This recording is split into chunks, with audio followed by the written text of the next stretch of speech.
Welcome to Sweet Life Beat Life. We hope this video helps. You start by prepping for rotation and sweat.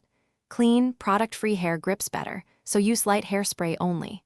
Once done, section horizontal rows 1 to 2 inches apart and leave about 1/2 inch of natural hair at the hairline to anchor. You pick the method, tape, sew-in, or clip-ins, and immediately attach one test piece behind the ear. This proves comfort and movement. Make sure the test holds under a short pirouette before you proceed with bulk placement. You now focus on secure attachment and blending for dynamic movement. For sew-ins, braid tight yet flexible tracks and knot wefts with a curved needle and polyester thread so seams stay smooth.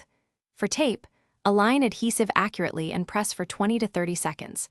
Then wipe edges.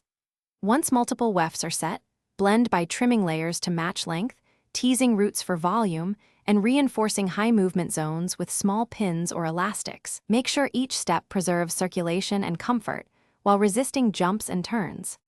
You finish by sealing and stress testing the extensions so they survive performance. Once everything is placed, use light hairspray, edge control silicone, and low-heat flat ironing on seams only to reduce lift.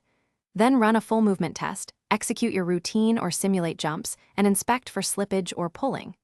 If a weft moves, resecure that section immediately, replace tape pieces, add discrete pins under hair, or tighten a sew-in knot. If irritation appears, remove that area. Thanks for watching.